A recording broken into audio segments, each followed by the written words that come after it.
What makes your salad wilt? Is it the vinegar or the oil? And what does this mean for dressing your salad?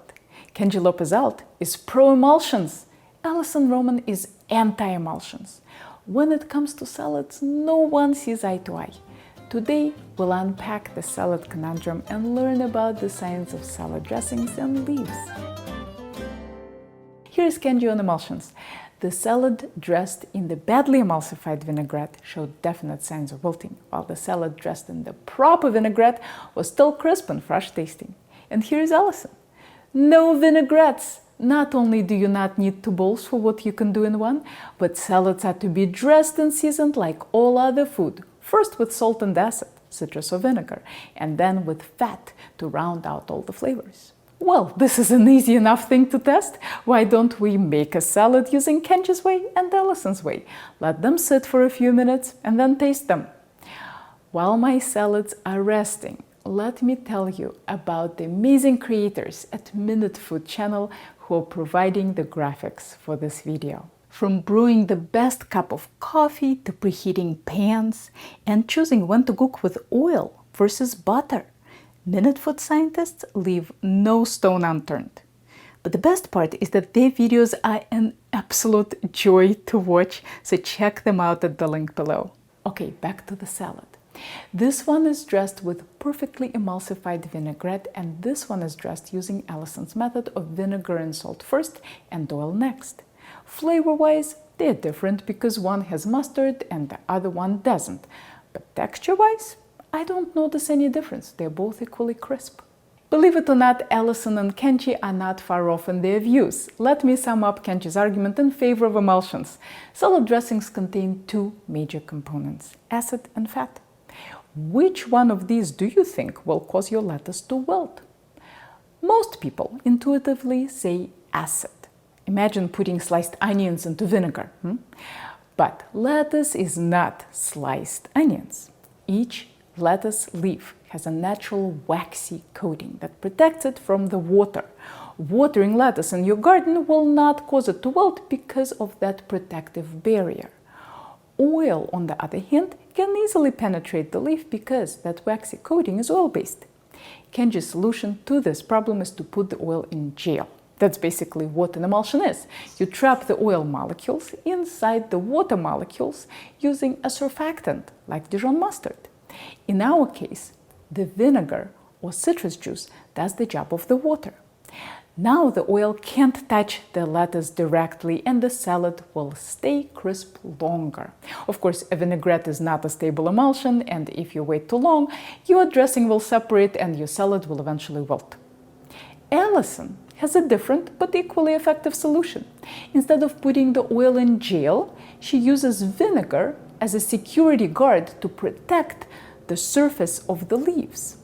Once the leaves are thoroughly coated in vinegar, the oil can't get in, at least not quickly. It's not at all the same thing as those bottles of balsamic and oil that you've seen in old-school American Italian restaurants. If you give that bottle a shake and pour over your lettuce, most of what will touch the leaves will be oil. And Kenji is absolutely right. That will be one wilty salad. I've been dressing my cabbage salads and tomato cucumber salads using Alison's method for years, but I never realized it works perfectly well on a lettuce salad as well. And yet, I am still a fan of vinaigrettes for reasons that have nothing to do with keeping my lettuce crisp. The first reason is mustard. I love Dijon mustard, and not just as a surfactant, but as a flavoring. And it's hard to distribute it evenly throughout my lettuce without dissolving it in vinegar first. Since I'll need some little bowl or cup to do that, I might as well make a vinaigrette.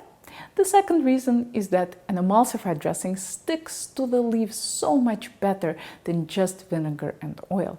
If you're dressing shredded cabbage, tomatoes, cucumbers, or any other vegetables that are cut up, the dressing will get absorbed into the cut surfaces. But the waxy coating on the lettuce leaves is somewhat slick. Not quite a tomato skin, but close. Without making an emulsion, the dressing won't stick as well.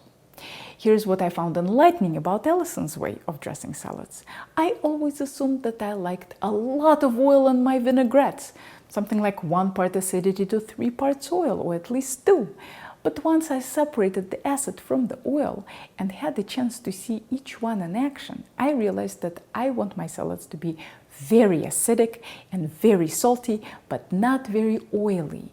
1 part acidity to 1.5 parts oil works well for me. This is probably the only time you'll hear me advocating for less oil in anything, so enjoy this low-fat moment.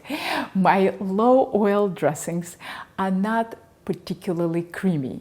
If you want more creaminess, you can do what then Susa suggests and add some citric acid to your lemon juice or vinegar to increase the acidity. This way, you keep that 1 part to 3 parts oil ratio, giving you a creamier emulsion. If you want to emulsify your dressing, may I suggest a latte wand? My dear friend Mary Alice introduced me to this method for making emulsions. I usually do it in a bowl with a fork, and that works great if your bowl has sloped sides and fits your fork just right. It also requires very fast, small movements with one hand while pouring the oil in a slow stream. Basically, you need some hand-eye coordination. A latte wand makes a faster, easier, and more stable emulsion. Don't do this in a bowl or you'll dress yourself and your entire kitchen. Once your dressing is emulsified, you can add any chunky ingredients like shallots and herbs using a spoon. What dressing camp are you in? Kenji's, Alison's, or something totally different? Let me know in the comments below. Here are more thought-provoking culinary videos for you to check out, and if you are ever in the Boston area, maybe I'll see you in one of my classes.